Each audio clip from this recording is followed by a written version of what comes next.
Hey everybody, C-Note here, and welcome to DOPEamine, the show that'll change your life faster than too many shots of tequila. Today on the show, I have Coach B, Bertrand Ngampa, joins me on the show to talk about how you can make simple changes in your life to get yourself into a healthier lifestyle. Coach B takes an approach that many people need when it comes to their health: practicality. He knows that there are simple things that people can do to start to make a change, and he isn't going to hide behind a paywall to share that with you.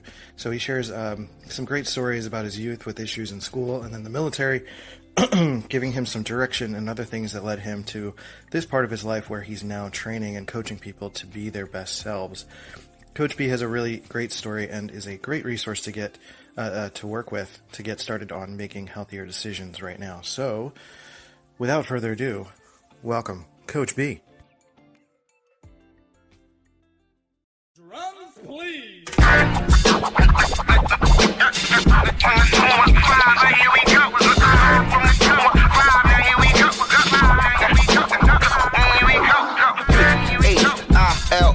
Why north, west, south, side, right, why, yeah, now here it is. If you've been dying to start that podcast about doves, or about your favorite jacket, or about a long-lost love, or a murder mystery about a cat who murdered everybody, you can start it now on Spotify for podcasters. I've been on Anchor for a long time, and now it is officially Spotify for podcasters, and it has been a platform that has been growing for forever. And I love it, and I still use it to this day, and it has hosted this podcast for 500 plus episodes now. So I highly recommend it. It is free to use. Spotify for podcasters lets you record and edit podcasts right from your phone or computer. So no matter what your setup is like, you can start creating today. I'm literally on my bed recording on my, the phone is on the bed, and I'm just talking, and it's not that complicated. And then you can distribute your podcast on Spotify and everywhere else that podcasts are heard. So video podcasts are available too if you want to show your pretty face and have people see you. And you can do all that too. So just do it. It's totally free, no catch. Give it a try. Spotify for podcasters. Let's go.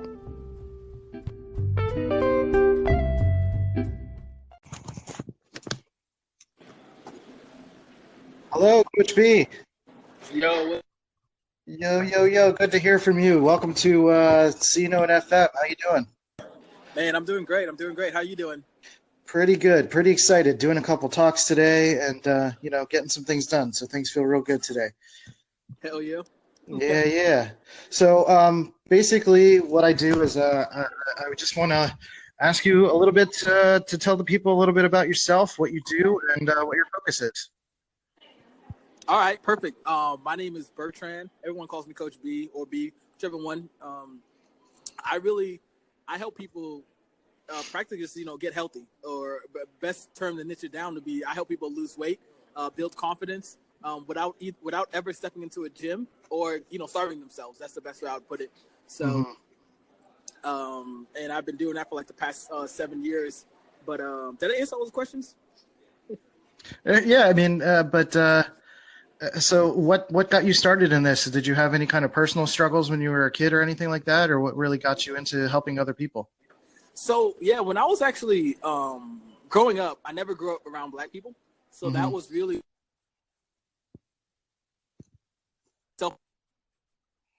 Right. So I never knew if I was being too Black, or if I wasn't being, or was I even Black? You know what I mean? The thing is oh, you're not even Black, you're white. And that always played a part on me. And then in high school too, I moved to a new school in Virginia. I hated it. I was depressed. I hated myself. I lacked the confidence. I was a skinny dude, really skinny. Right. You know what I'm saying? And for me, once I started going to the gym and working out, it helped me build self-confidence. It gave me clarity about who I was and who I wanted to be. And then also gave me, popularity. So it gave me everything I wanted, but it didn't give me that mindset that I was still looking for, though. Yeah, what kind of led you? Was it just a personal decision to start working out, or did you just kind of wake up one day and was like, you know what, I have the ability to make a change, I should do this? Actually, it's kind of funny. So I was actually hanging out with the wrong people at the wrong time and the whole nine. Right. And it was one day we were going to football for weightlifting, and this 6'2" linebacker. I mean, 6'2", big dude. I mean, chalked up. I mean, he had Division I scholarships and like everything lined up, right? And I'm skinny. I'm maybe like 180 if I eat lunch, right? So when I ate lunch that day, so I was like 180. And this dude starts talking shit to like one of my friends. Excuse my language, but he starts talking crap to one of my friends, and I go to back him up. Like right away, I'm like, oh, you can't talk to him like that, blase, blase, blase. Right. And we get into a big argument. I mean, everyone's looking. The coaches are like, chill out. I'm talking. We're going back and forth. We're heated. And then he gets up and I get up. And then my friend says nothing at this time, right? He says nothing. And I mean, we're really about to fight, right? And you can imagine me looking up at some guy that's 6'2", you know, and I'm like 5'10" or 5'11" at the time, just looking up at him. And then my coach, you know, we break it up. And then my coach pulls me aside and puts me in his office, and he says, dude, the people you're hanging out with, I mean, they're really not good people. He just tells me flat out. He says, if I come to the weight room and I focus, he didn't promise me anything. He didn't say I'm gonna get a scholarship or anything. He said I could be a special player. I could be really good. Took that to heart. But after that, I went back to my old ways, hanging out with my old crew. Right. And then yet again, we get this one of, like, I would say the ringleaders. He starts talking crap about how he's going to beat up this one guy if he ever sees him. You know, starts talking all this crap yet again. And then this time around, though, I let him try to handle it. Right. And then I find out that I'm hanging out with the wrong people. Like I'm the hardest one in my crew. Like I'm the one about to go throw fights for somebody that won't even throw a punch. And then from there, I decided that I'm going to stop hanging out with them, and I'm just going to take my coach's advice. I just started going to the weight room, and I just dedicated myself to like mastering my craft, getting better in the weight room, lifting weights, learning about nutrition, food, how it affects the body.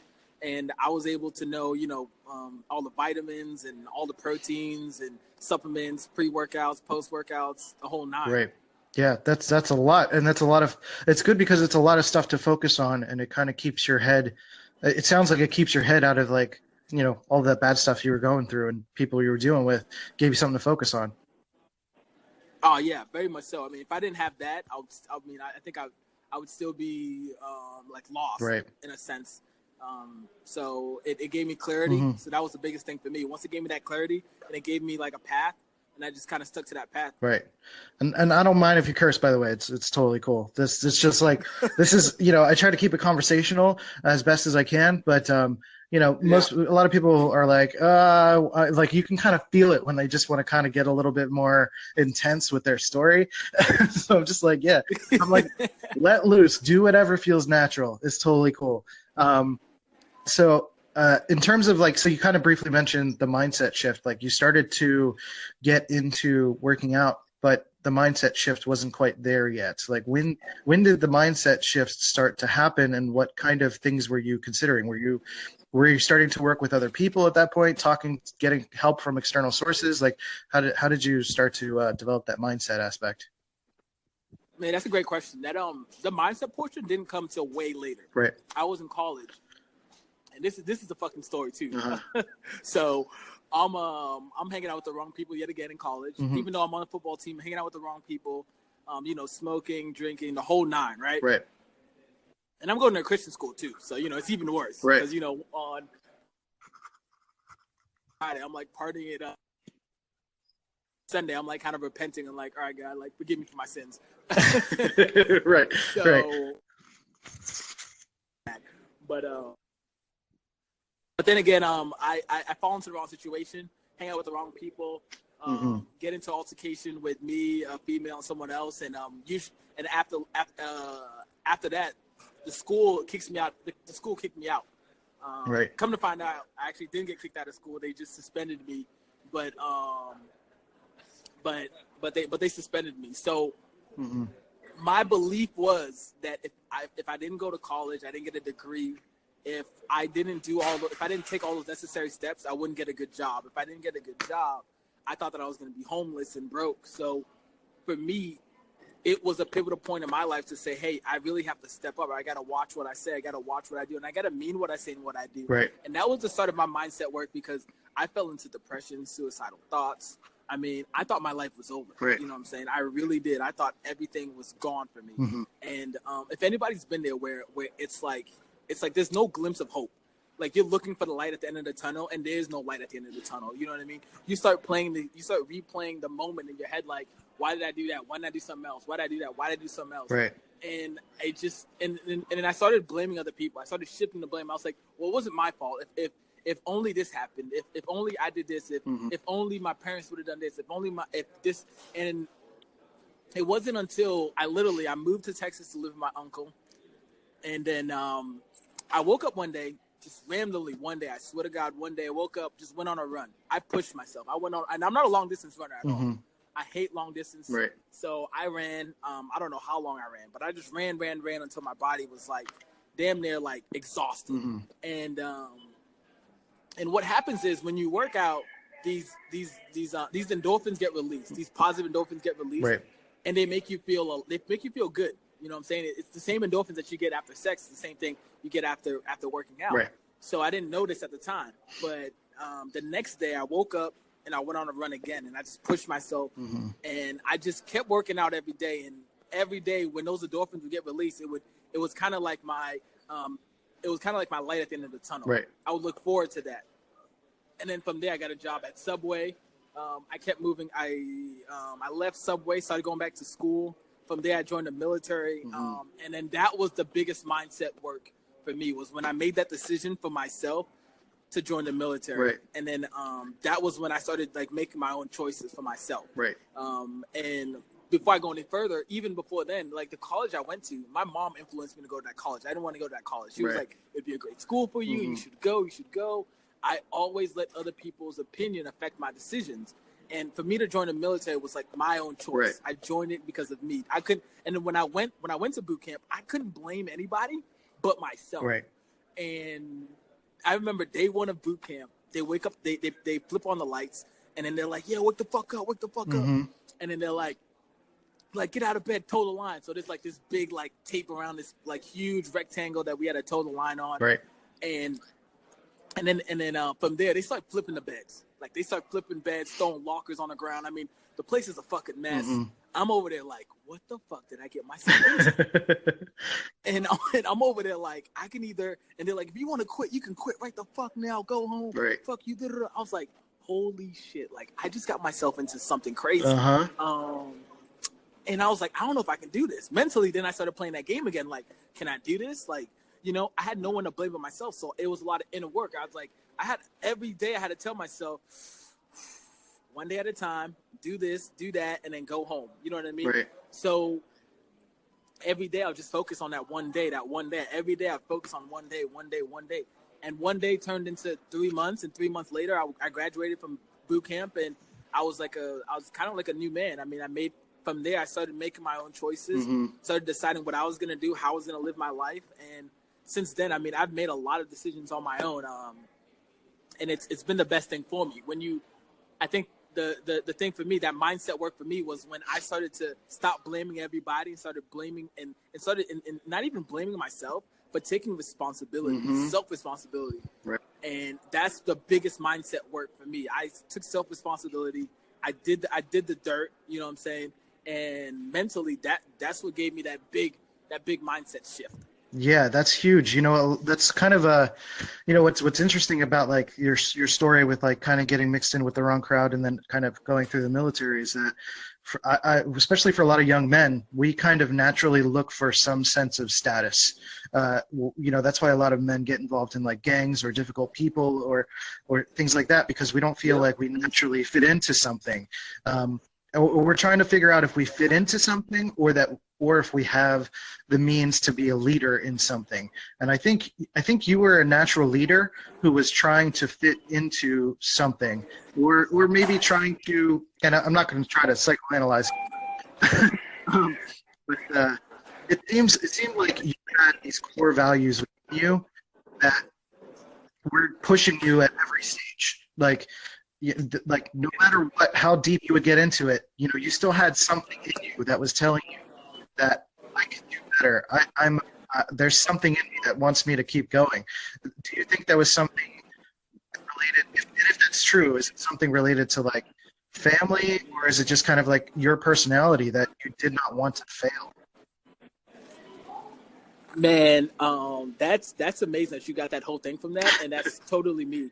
I hate failure. Like, I'm one of those dudes that, like, I would and this is one of my roadblocks too, in my upper limits. I know that sometimes if I'm about to fail at something, I'll fucking just like exit out. Right. I'll be like, nah, I can't. I'm not gonna fail. I'll exit out. Right. And I run. Right. And I'm a runner, so I'll naturally just say, you know, I'm done. I'm not gonna do it, and I'll run away from it because I'm gonna fail. And I hate that, you know, that I kind of like I embody it. I'll be like, well, it was my fault.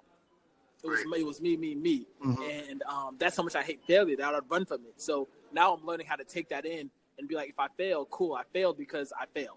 It's all right. It's gonna happen. Right. You're dying. So yeah, that's totally me. Yeah, you're failing by your own esteem and not because somebody else, you know, was in your way. You know, it's kind of different. Like that failure feels different when you're the one realizing that it's your fault, that this is like something that you can shift and change and make better, versus like failing within someone else's system in a way, you know, whether it's school or whatever. I think we kind of fall into this situation, like you were saying, that, you know, your mom made you go to this school that you didn't want to go to. You know, there's this part of us that I think many of us want to appeal or make our parents happy, or our grandparents, or some other external source that is saying, you have to do this, you have to be this. And it seems like you were on this path to find out what that is for you and wanting to make your own decisions. And that's translating into how you're helping people now, if that's accurate. No, that's 100% accurate. 100%. I would agree, because as you know, most trainers, you know, they say, eat this, eat that, and then follow this meal plan. Right.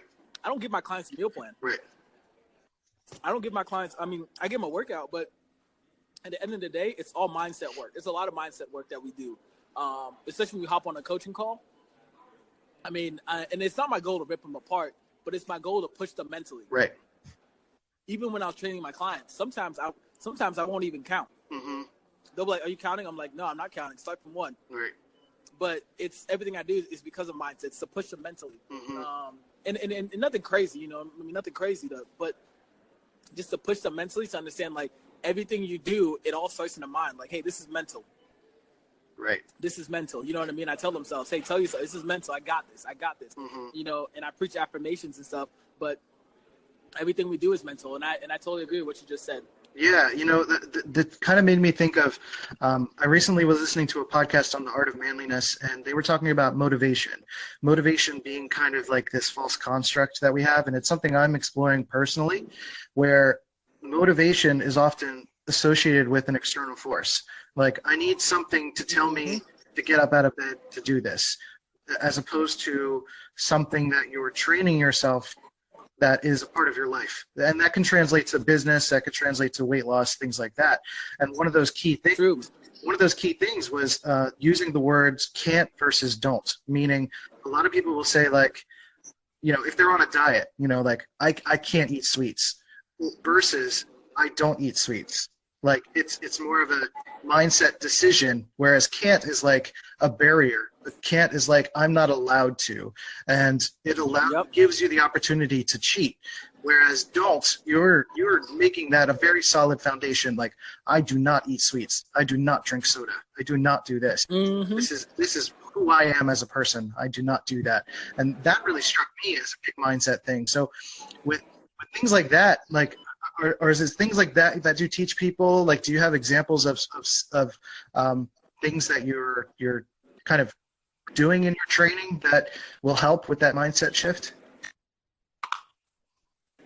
Say that one more time. So, like, is there anything you're doing within your training with people in terms of mentally, or any like tactics or any kind of ideas that kind of come to mind that people can employ in terms of like motivation, I suppose. Let's use motivation as a specific example. Like, you know, getting up and getting up and doing something, making it a routine. Are those the types of things that you teach? Like what other kinds of things are you teaching people? Well, the biggest thing I teach people, and that's great. Let's talk about the morning routine, okay? Yeah. Like this would happen. So most entrepreneurs would believe that you have to wake up in the morning, you have to have a routine down, you have to set everything in place. I tell people, man, if you wake up in the morning, you don't have to meditate. Right. You don't have to say affirmations. You don't have to go drink water. I mean, I believe you have to go drink water, but if you don't want to do that right away, then don't. Right. You know what I mean? Set the tone for your day how you believe it's going to be. Right. How you believe you're best going to get in the zone or get in that flow state to really impact your day. With each client is different. You know what I mean? Some of my clients like to wake up like at 11 or 12. Right. Some of them like to wake up at 6. You know what I'm saying? Right. I'm not going to tell them, hey, you got to wake up early to be successful. Because nowadays you got kids on YouTube that don't wake up at 6 in the morning, but they're highly successful. Right. For me, it's really taking people where they are and helping them shift in their mindset from where they actually are. It's not about making them fit my system or my system of belief. Right. It's like, hey, what do you believe? All right, cool. Let me help you take whatever you believe. Yeah, it totally does. I think that's great. It's really, and I've seen that through like your Facebook Lives and some of your other social media stuff. So how are you using social media to get to people, to help them with stuff? Man, social media, I guess you could say I give all my stuff away for free. Right. That's what I do. Like every live video, I try to give actionable information, because what I found is that a lot of people will give you like a lot of information, but you can't do anything with information because there's no substance there. I want to give you something actionable that you can take and you can say, okay, cool, let me go do this. Like, hey, go drink a cup of water before each meal. Right. That's actionable. Like I can actually do that, get a result from it. Not like hey, make sure that you eat. Like stuff like that, it's not going to help you. But giving you clarity and clear steps on something is what's going to help you. So that's how I use social media, and then also in my Facebook group. That's where I like to help people 100% in my Facebook group. If you join my Facebook group, I set up a time with you to hop on like 30 minutes, sometimes an hour, however long it goes. If you need more help, cool. But like I dive deep with people and I tell them like, hey, what do you help you construct to the most healthiest lifestyle that you need 100% for free. You know what I'm saying? Yeah, and you're dealing in this space that is so oversaturated with kind of cliche advice. Oh, alarm's going. You're kind of living in this space where there's a lot of like cliche advice going on, where eat better, do these certain diets, do a Jenny Craig diet, get up and run every day. They're really kind of combating this notion of stuff. So it seems like you're aware of that and you're using all of your knowledge to kind of break away from it a little bit, do something different. Yeah, 100%. I definitely don't want to be seen like everybody else. I want to be seen as a person that's gonna give like the real raw information and like real raw strategies and tactics and not like little. I don't want to say like little tactics, but I want to say like real tactics you can use right away. I should say. Right. Yeah. And one good example of that was drinking water, glasses of water every day. With every meal, stuff like that. So can you kind of clarify on that specifically? So if we want to give people a nugget of information to work with right now, whether it's the drinking water thing or some piece of advice that somebody can take away from this podcast, what can they do to kind of make a change in their life? Man, I'll say the biggest thing is change your environment and audit your environment. Okay. And this is like actionable tips, right? So when you have a friend, if you got whoever you are, but if you decide like, hey, I want to change my life, I want to be healthier, right? Then look around at your friends and tell them like, hey, this is what I'm doing. The friend that says, hey, you can't do it, drop them. Right. Like just fucking let them go. Right. And then the friends that say, hey, you know what, I'll help you. Or the friends that say, hey, I'll keep you accountable. Cool, like rock with them. But the friends that say, no, you can't do it, that means everything else that you want to do in life, they're not going to support you. You know what I'm saying? Right. So drop their friends. Drop that friend, right? And then the next thing too, alkalized water. So if you want to get healthy, the biggest thing you need to do is remove toxins from the body, and you need to drink water. The body is 60 to 70% water. Some people say 80, whatever, 70, whatever you want to call it. But the biggest thing the body needs is water. If you were stuck on an island right now, the first thing you're going to find is clean water. So whether you're in the suburbs, whether you're in the slums, you need clean water if you want to get healthy. That's the biggest thing. Alkalized water does that for you. Alkaline water, if you want to do that. If you can't do it, damn near just drink your freaking tap water, but stay off anything else but water.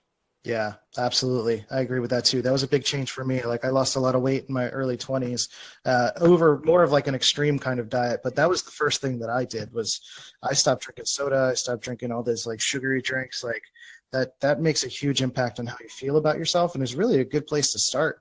But also with, that advice of changing your environment really kind of goes back to your narrative of, you were getting in with the wrong crowd, and like making that change seems like it was a huge help in you and your career and your life. Oh, hell yeah. I mean, it's just like joining a mastermind, or like even like or I think that's what they call it. They call it a mastermind. Those are like highly engaging or even like go-getters all around you. If you got go-getters all around you, you're gonna be another go-getter because you're gonna see everybody else propelling. You know what I'm saying? Then you're gonna have to go match the environment around you. If you either you're gonna match it or you're gonna get out of it. Yeah, it's kind of that cliche saying of like, if you're the smartest one in the room, you're in the wrong room. Yeah, true, very much so. Yeah. Very much so. So when you got out of the military, what was the catalyst for you to help other people? Like once you kind of started to get into this place where you felt like you were starting to figure out the mindset stuff, that you were taking more ownership over you were as a person. When did you decide, I can help someone else. I can actually get paid for this, and I can make this something that is a part of my life and kind of create something for myself? It was actually by accident. So I didn't know people got paid to train people. Right. What I did instead is that like I started training 2 people for free, and then people would tell me, oh, you getting paid? I was like, no. Why would they pay me for that? You know what I mean? It's like that's free information. And then the next thing I know, someone literally told me like, hey, you can go to school for this. You can do this and this. I was like, oh, really? And then I started looking it up. I started finding out. I went to a class, got certified, and did the whole 9. And that's how my business kind of started. It was all by accident. It wasn't really because I wanted to. And then I was gonna go into a gym, and I talked to people at the gym. I was like, oh, I want to do this and this. They were like, oh, well, you can't do this. Well, you can't talk to people like this. You can't say this or that. And I was like, what do you mean? Like the biggest shift was for people is like in their mindset. You know what I'm saying? So when I started talking to people at the gym, they were like, oh, well, we can't do this, we can't do that. I was like, well, fuck it. I don't want to work at the gym then. I want to work for myself. So I really just like kind of started bootstrapped everything, did it all myself, learned how to design a website, learned how to do everything, and just did it all myself. So it kind of brings me back to the whole military side. When in the military, they don't teach you how to do a lot of things. It's kind of like, hey, go figure out how to do it. So I went and figured out how to do it. Yeah, which is great. And it seems like the military really gives you a lot of tools on how to move forward in your life, which is fantastic. So what is when so you teach a lot of people through your Facebook page and through your personal account, but also so when you have your clients, are you coaching clients online, or are you doing just training in person? How do you dole that out? Are you doing internet stuff or online, or a little bit of both? I'm actually doing a little bit of both. So I'm actually transitioning to online. But I do love the in-person stuff. Some stuff coming up this year is like I really want to set up a retreat. So it's a mixture of both, mixture of online and in person right now. Right. And so I kind of want to wrap up with one more question. Like, what do you think is kind of a terrible cliche advice? Like we were talking about the blue ocean. Or not really the blue ocean, but like the how oversaturated the fitness market is. What do you think is like terrible cliche advice that you see people believing all the time, that you think that maybe is something that people change? Say that one more time, because it cut in and out. Say that one more time. Okay. So what kind of cliche advice do you think is out there that is not really actually helpful to people? Man, I know it's a little bit of a tough one. a little bit of a tough one. Yeah, that is a tough one. A lot of cliche advice. I think the biggest cliche advice is eat less, move more. That's the worst advice in the world you can give somebody. Right.